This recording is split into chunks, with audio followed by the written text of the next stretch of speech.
آج ہم قانون شہادت آرڈر، جسے قانونی زبان میں QSO بھی کہا جاتا ہے، اس کے ان اصولوں کی گہرائی میں جائیں گے جو عدالتوں میں گواہوں کو پرکھنے کے لیے استعمال ہوتے ہیں۔ خاص طور پر جرح کا عمل، یعنی جسے ہم کراس ایگزامینیشن کہتے ہیں، وہ کیسے ہوتا ہے؟ ہاں، ہم قانون کی اہم انگریزی عبارات کو پڑھیں گے، ان کا مفہوم اردو میں سمجھیں گے اور دلچسپ حقیقی مقدمات کی مثالوں سے اس عمل کی نفسیات کا جائزہ لیں گے۔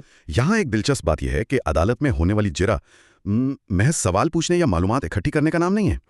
تو پھر کیا ہے؟ یہ انسانی نفسیات، یادداشت کی خامیوں اور سچائی کی تہہ تک پہنچنے کا ایک انتہائی باریک بین عمل ہے۔ مطلب ایک ماہر وکیل جب گواہ کے سامنے کھڑا ہوتا ہے نا، تو وہ صرف ادا کیے گئے الفاظ کو نہیں سن رہا ہوتا۔ اچھا، تو وہ کیا نوٹس کر رہا ہوتا ہے؟ وہ ان الفاظ کے پیچھے چھپے مقاصد، خوف یا کسی قسم کے لالچ کو بے نقاب کرنے کی کوشش کر رہا ہوتا ہے۔ ارے واہ! تو اس کی شروعات ہم قانون شہادت کے آرٹیکل 149 سے کرتے ہیں۔ ٹھیک ہے۔ یہ آرٹیکل بنیادی طور پر گواہ کی ساکھ اور اعتبار سے متعلق ہے۔ قانون کے مسودے میں اس حوالے سے ایک انتہائی اہم انگریزی جملہ درج ہے، میں وہ پڑھتی ہوں۔ جی بالکل پڑھیں۔ وہ جملہ کچھ یوں ہے: No evidence shall be given to contradict him, but if he answers falsely, he may afterwards be charged with giving false evidence۔ بظاہر یہ فکرہ تھوڑا الجھا ہوا معلوم ہوتا ہے، تو اس کا عملی اطلاق کیسے ہوتا ہے؟ دیکھیں، اس کا اردو میں سادہ مفہوم یہ ہے کہ اگر دوران جرح گواہ سے کوئی ایسا سوال پوچھا جائے جس کا مقصد صرف اور صرف اس کی ذاتی ساکھ، کردار یا اعتبار کو ٹھیس پہنچانا ہو، تو وہ گواہ جو بھی جواب دے گا اسے اسی مقدمے کی حد تک حتمی ماننا پڑے گا۔ اچھا، یعنی اسی وقت کوئی ثبوت نہیں دیا جا سکتا؟ بالکل نہیں۔ آپ اس کے جواب کو جھٹلانے کے لیے اسی مقدمے میں مزید ثبوت یا نئے گواہ پیش نہیں کر سکتے۔ تاہم اگر اس نے جھوٹا جواب دیا ہے تو اس مقدمے کے ختم ہونے کے بعد ضابطہ فوجداری یعنی CRPC کے سیکشن 476 کے تحت اس پر جھوٹی گواہی دینے کا ایک الگ مقدمہ چلایا جا سکتا ہے۔ ذرا رکیے، یہ بات تھوڑی عجیب نہیں لگتی؟ کیسے؟ مطلب اگر ایک شخص کٹہرے میں کھڑا ہو کر صریح جھوٹ بول رہا ہے تو عدالت اسی وقت اسے غلط ثابت کرنے کے لیے ثبوت کیوں نہیں دیکھنے دیتی؟ عدالت مقدمے کے اندر چھوٹے مقدمات، جنہیں منی ٹرائلز کہا جاتا ہے، شروع کرنے سے اس قدر کیوں کتراتی ہے؟ اس کی بنیادی وجہ نظام انصاف کو مکمل تباہی اور طویل تاخیر سے بچانا ہے۔ اس سے ایک مثال سے سمجھتے ہیں۔ جی بتائیں۔ فرض کریں دو افراد کے درمیان کسی زمین کی ملکیت کا تنازع چل رہا ہے۔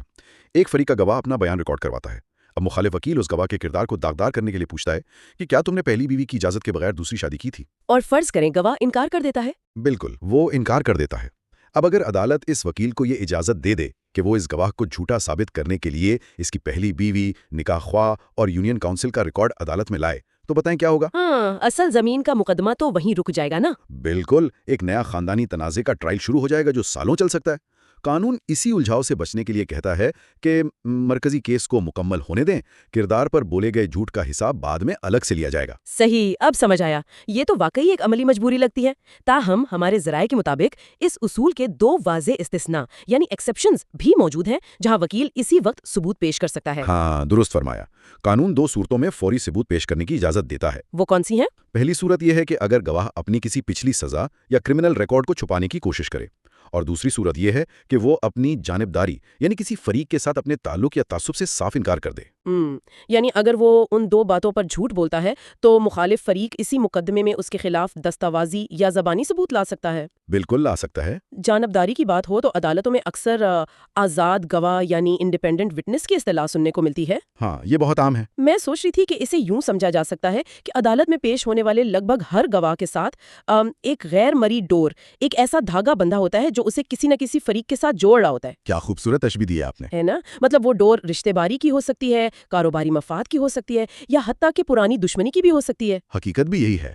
دیکھیں، کوئی بھی شخص اپنا کام کاج چھوڑ کر بغیر کسی ذاتی دلچسپی یا تعلق کے مہینے میں کئی بار عدالت کے دھکے نہیں کھاتا۔ بالکل صحیح بات ہے۔ اس غیر مرئی ڈور کی ایک بہترین اور عملی مثال ہماری ذرائع میں موجود ایک پیٹرول پمپ کی ملازم کی ہے۔ اچھا، وہ کیا کیس تھا؟ ایک ریکوری کے کیس میں مدعی ایک ایسے شخص کو گواہ بنا کر لے آیا جس کا نہ تو اصل معاہدے میں کوئی ذکر تھا اور نہ ہی پولیس کی تفتیش میں اس کا کوئی نام تھا۔ اچھا، اچانک سے آ گیا؟ ہاں، اب وکیل صفائی کو کسی طرح معلوم ہو گیا کہ یہ گواہ دراصل مدعی کے پیٹرول پمپ پر ہی نوکری کرتا ہے۔ تو اس نے لمبی چوڑی جرح کی ہوگی؟ بالکل نہیں۔ وکیل نے لمبی چوڑی جرح کرنے کے بجائے محض چند مخصوص سوالات پوچھے۔ نام کیا ہے، کہاں رہتے ہو، کیا تم اسی گاؤں کے رہائشی ہو اور کیا تم مدعی کے پیٹرول پمپ پر کام کرتے ہو؟ ارے واہ، سیدھا نشانے پر۔ تو گواہ نے کیا کہا؟ گواہ نے جب اقرار کر لیا کہ ہاں وہ ملازم ہے تو وکیل نے وہیں جرح ختم کر دی۔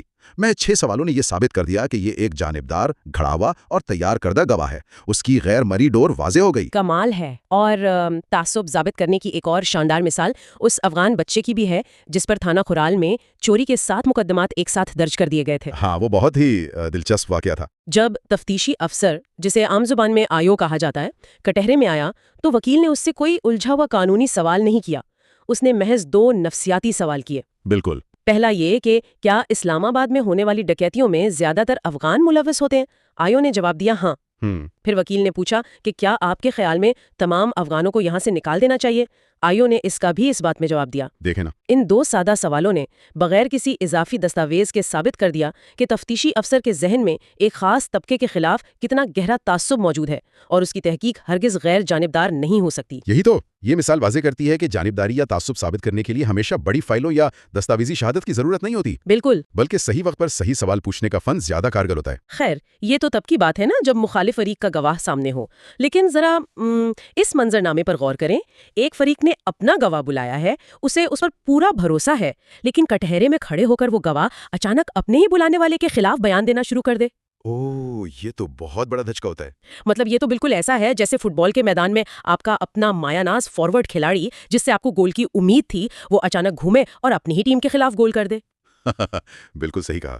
تو ایسی صورتحال میں قانون کیا راستہ دکھاتا ہے؟ یہ قانونی تاریخ کی پیچیدہ ترین صورتحال سمجھی جاتی ہے، جیسے نمٹنے کے لیے قانون شہادت کا آرٹیکل 150 موجود ہے۔ اس حوالے سے انگریزی فقرہ کچھ یوں ہے: The court may in its discretion permit the person who calls a witness to put any question to him which might be put in cross-examination by the adverse party۔ تو اس کا اردو مفہوم کیا بنا؟ اردو میں اس کا مطلب یہ ہے کہ جب آپ کا اپنا گواہ آپ کے خلاف ہو جائے تو عدالت اپنی ثوابدید پر آپ کو یہ غیر معمولی اجازت دے سکتی ہے کہ آپ اپنے ہی گواہ پر وہ تمام سخت سوالات یا جرا کریں جو عام طور پر مخالف فریق کا وکیل کرتا ہے۔ ہاں، قانونی اصطلاح میں اسے منحرف گواہ یا ہاسٹائل وٹنس کہا جاتا ہے۔ کیا یہ وہی چیز ہے؟ جی، قانون اس کے لیے یہی اصطلاح استعمال کرتا ہے۔ البتہ عدالتوں کے فیصلوں میں اس سے اکثر وون اوور وٹنس یعنی جیتا ہوا گواہ بھی لکھا جاتا ہے۔ جیتا ہوا مطلب رشوت دے کے؟ بالکل، کیونکہ مخالف فریق نے اسے ڈرا دھمکا کر یا لالچ دے کر اپنے حق میں کر لیا ہوتا ہے۔ ہمارے ذرائع میں اس کی ایک زبردست حقیقی مثال دی گئی ہے۔ وہ تندوری ریسٹورنٹ والی؟ جی ہاں، ایک تفتیشی آفیسر جس نے سارا کرمنل چالان ملزم کے خلاف بنایا تھا، جب عدالت میں آیا تو اچانک ملزم کے حق میں گواہی دینے لگا۔ اچھا، پھر کیا ہوا؟ بعد ازاں انکشاف ہوا کہ وہ آئیو صاحب ایک تندوری ریسٹورنٹ میں ملزم پارٹی کے ساتھ بیٹھ کر بھاری رشوت لے رہے تھے، جس کی CCTV فوٹیج اور بینک ٹرانزیکشن کا ریکارڈ وکیل کے ہاتھ لگ گیا تھا۔ ارے واہ! تو ایسی صورت میں جس فریق نے اس گواہ کو بلایا تھا وہ پہلے عدالت سے باقاعدہ استدعا کرتا ہے کہ اس گواہ کو ہاسٹائل ڈکلیئر کیا جائے؟ بالکل، پہلا قدم یہی ہوتا ہے۔ عدالت کی اجازت ملنے کے بعد وہ اپنے ہی بلائے ہوئے گواہ کی کلی کھولتے ہیں اور وہ ریسٹورنٹ کی CCTV یا بینک کا ریکارڈ اس کے سامنے رکھ کر اس کی ساکھ کو زمین بوس کر دیتے ہیں۔ 100%۔ یہ مرحلہ اس لیے بھی اہم ہے کہ جب کوئی گواہ پلٹ جاتا ہے نا تو کیس بچانے کے لیے اس کے اعتبار کو مکمل طور پر مجروح کرنا ناگزیر ہو جاتا ہے۔ صحیح۔ یہیں سے پھر آرٹیکل 151 کا دائرہ کار شروع ہوتا ہے، جو گواہ کے اعتبار کو مجروح کرنے یعنی جسے ہم امپیچنگ کریڈٹ کہتے ہیں، اس کے باقاعدہ طریقوں پر روشنی ڈالتا ہے۔ اچھا، آرٹیکل 151 کی یہ انگریزی عبارت قابل غور ہے۔ میں پڑھتی ہوں: by proof that the witness has been bribed or has accepted the offer of a bribe۔ تو اس آرٹیکل کے تحت گواہ کو جھوٹا یا ناقابل اعتبار ثابت کرنے کے 3 اہم طریقے وضع کیے گئے ہیں۔ جی، وہ 3 طریقے کون سے؟ پہلا یہ کہ آپ ایسے گواہ لے آئیں جو یہ قسم کھا کر کہیں کہ یہ شخص تباہن جھوٹا ہے اور قابل اعتبار نہیں ہے۔ ٹھیک ہے۔ دوسرا طریقہ یہ ہے کہ آپ ثابت کر دیں کہ اس نے رشوت لی ہے یا اسے بیرون ملک ٹرپ جیسے دبئی یا اورا کروانے کا لالچ دیا گیا ہے۔ ہاں، جیسا کہ تندوری ریسٹورنٹ والے کیس میں ہوا۔ اور تیسرا طریقہ یہ ہے کہ گواہ کا موجودہ بیان اس کے اپنے ہی کسی پرانے بیان سے براہ راست ٹکرا رہا ہو۔ بالکل، پرانے بیان سے تضاد ایک بہت بڑا ہتھیار ہے۔ اگر ایک گواہ نے وقوع کے روز پولیس کو دیے گئے بیان میں کچھ اور کہا تھا اور آج کٹہرے میں کچھ اور کہہ رہا ہے تو یہ واضح تضاد اس کی پوری گواہی کو مشکوک بنا دیتا ہے۔ لیکن یہاں ایک منطقی الجھن پیدا ہوتی ہے، ذرا اس پر غور کریں۔ کیسی الجھن؟ مطلب اگر ایک گواہ کو جھوٹا ثابت کرنے کے لیے ایک فریق 2 نئے گواہ لے آئے جو قسم کھائیں کہ پہلا شخص ناقابل اعتبار ہے، پھر مخالف فریق ان 2 نئے گواہوں کو جھوٹا ثابت کرنے کے لیے مزید 4 گواہ لے آئیں اور یہ سلسلہ یوں ہی چلتا رہے، تو کیا یہ ثابت کرنے کا ایک نہ ختم ہونے والا سلسلہ یعنی ایک انفینٹ لوپ نہیں بن جائے گا؟ یہ آپ نے ایک بہت گہرا اور تنقیدی سوال اٹھایا ہے۔ اس کا جواب دراصل ہمیں واپس اسی آرٹیکل 149 کی طرف لے جاتا ہے جس کا ہم نے پہلے ذکر کیا تھا۔ اچھا، وہ منی ٹرائل والا؟ بالکل، قانون کا نظام اسی نہ ختم ہونے والے سلسلے کو توڑنے کے لیے ہی منی ٹرائلز پر قدغن لگاتا ہے۔ تو پھر عدالت کیا کرتی ہے؟ جب وہ نئے گواہ محض یہ کہنے آئیں گے کہ فلاں شخص جھوٹا ہے تو ان پر ہونے والی جرح کا جو بھی جواب آئے گا قانون اسے حتمی تصور کرے گا۔ عدالت اس بحث کو وہیں کاٹ دے گی تاکہ اصل مقدمے کی کارروائی غیر ضروری طوالت کا شکار نہ ہو۔ یعنی قانون ایک خاص حد تک جانچ پڑتال کی اجازت دیتا ہے، اس کے بعد وہ ایک لکیر کھینچ دیتا ہے۔ بالکل، لکیر کھینچنا لازمی ہے۔ قوانین کا آپس میں یہ ربط واقعی حیران کن ہے۔ اب اگر ساکھ کو مجروح کرنے کی ایک حد مقرر ہے تو وکیل ایک جھوٹے بیانے کو کیسے توڑتا ہے؟ یہیں پر آرٹیکل 152 اور 153 کا کردار شروع ہوتا ہے۔ جی، جو کہ حالات و واقعات کے پھیلاؤ پر بات کرتے ہیں۔ ہاں، یہ دونوں آرٹیکلز حالات و واقعات کے پھیلاؤ اور تائیدی شواہد کے گرد گھومتے ہیں۔ انگریزی عبارت کچھ یوں ہے: Questions tending to corroborate evidence of relevant fact admissible۔ یہ تائیدی شواہد کا عملی تصور کیا ہے؟ دیکھیں، اس کا بنیادی مقصد یہ ہے کہ جرا کو محض ایک جملے تک محدود نہ رکھا جائے۔ مطلب جب کوئی گواہ آ کر ایک لائن کی گواہی دیتا ہے کہ اے نے بی پر فائر کیا اور بی مر گیا، تو ایک ذہین وکیل صرف اسی ایک لائن پر جرا نہیں کرے گا۔ تو پھر وہ کیا کرے گا؟ وہ واقعے کے ارد گرد کے زمان و مکان یعنی ٹائم اور سپیس کو پھیلا دے گا۔ وہ گواہ سے اس دن کی تاریخ، وقت، جائے وقوع کا فاصلہ، روشنی کی نوعیت اور ارد گرد کے تمام حالات پر سوالات کی بوچھاڑ کر دے گا۔ اچھا، یہ حکمت عملی تو ایک غبارے کی مانند ہے۔ غبارہ؟ وہ کیسے؟ یعنی ایک جھوٹے بیانیے کا غبارہ دور سے بہت بڑا اور مضبوط نظر آتا ہے، لیکن جب وکیل اس غبارے میں وقت، فاصلے یا روشنی سے جڑے ایک معمولی سے تضاد کی سوئی چبھوتا ہے نا، تو اس کی ساری ہوا نکل جاتی ہے۔ ارے واہ، بالکل درست مثال ہے۔ ذرائع میں اس غبارے کے پھٹنے کی بہت عمدہ مثال دی گئی ہے۔ بتائیں۔ فرض کریں ایک گواہ دعویٰ کرتا ہے کہ قتل 15 تاریخ کو شام 7 بجے ہوا۔ وکیل اس سے وقت کو لے کر باریک بینی میں جاتا ہے کہ 7 بجے تھے یا 7:15۔ پھر وہ پولیس کے 161 کے بیان، جو کہ واقعے کے فوراً بعد پولیس ابتدائی طور پر رپورٹ کرتی ہے، اور جائے وقوع کے نقشے کو چیلنج کرتا ہے۔ اچھا۔ گواہ دوران جرح ناداستگی میں کہہ دیتا ہے کہ اس کا بیان تو ہسپتال میں لیا گیا تھا، جبکہ پولیس کی فائل میں درج ہوتا ہے کہ نقشہ موقع پر بنا۔ بالکل، پولیس کی فائل میں باقاعدہ درج ہوتا ہے کہ نقشہ اور بیان وقوع کی جگہ پر بنائے گئے تھے۔ یہ بظاہر چھوٹا سا تضاد یہ ثابت کرنے کے لیے کافی ہوتا ہے کہ پولیس کی ساری کارروائی جعلی تھی اور بعد میں دفتر میں بیٹھ کر بنائی گئی تھی۔ کمال ہے۔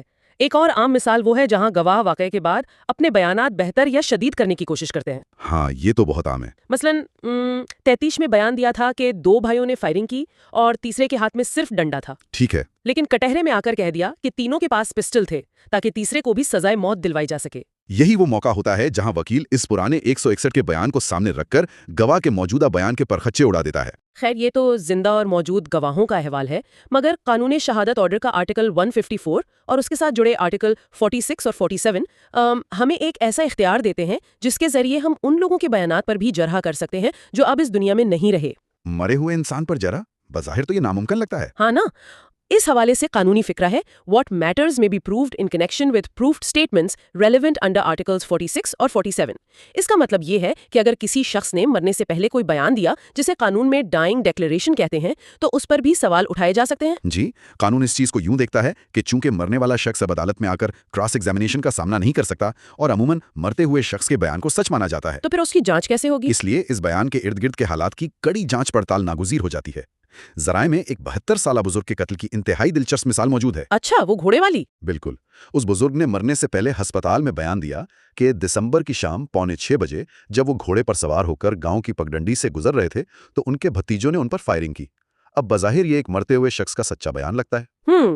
لیکن جب وکیل صفائی نے اس بیان کا پوسٹ مارٹم کیا تو حقائق کچھ اور ہی نکلے۔ جی بالکل۔ وکیل نے میڈیکل ریکارڈ سے ثابت کیا کہ وقوعے سے محض 6 ماہ پہلے بزرگ گھوڑے سے گرے تھے اور ان کی ٹانگ کی ہڈی ٹوٹی ہوئی تھی، لہٰذا ان کا گھوڑے پر سوار ہونا طبی لحاظ سے ناممکن تھا۔ ایک دم درست۔ دوسری بات، ان کی عمر 72 سال تھی، وہ موٹے شیشوں والی اینک پہنتے تھے جس کا مطلب ہے کہ نظر انتہائی کمزور تھی، اور سب سے اہم نقطہ جس نے پورے کیس کا رخ موڑ دیا وہ یہ تھا کہ دسمبر کی شام 5:45 بجے گاؤں میں گھپ اندھیرا ہوتا ہے۔ تو دیکھیں نا، ان تمام حقائق یعنی ٹوٹی ہوئی ٹانگ، کمزور بینائی اور اندھیرے نے مل کر یہ ثابت کر دیا کہ اس بزرگ نے خاندانی اور زمینی دشمنی کی بھیٹ چڑھ کر مرتے وقت بھی جھوٹ بولا اور اپنے بھتیجوں کو پھنسانے کی کوشش کی۔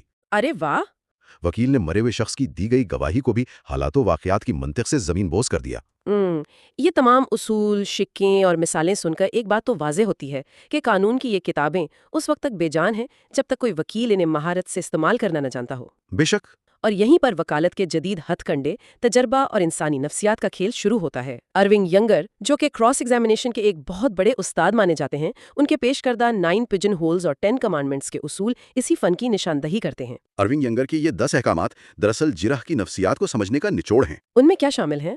ان اصولوں میں واضح ہدایات شامل ہیں، جیسے مختصر رہیں، کبھی گواہ سے بحث مت کریں، اور سب سے اہم اصول یہ کہ کبھی وہ سوال مت پوچھیں جس کا جواب آپ کو پہلے سے معلوم نہ ہو۔ جرح محض چیخنے چلانے کا نام نہیں ہے، یہ ایک بساط بچھانے کا آرٹ ہے۔ اس ذرائع میں ایک بہت ہی دلچسپ واقعہ شامل ہے جہاں ایک وکیل نے ایک انتہائی تیار شدہ اور ہوشیار گواہ پر جرح کرنے سے مسلسل 2.5 سال تک گریز کیا۔ 2.5 سال؟ وہ کیوں؟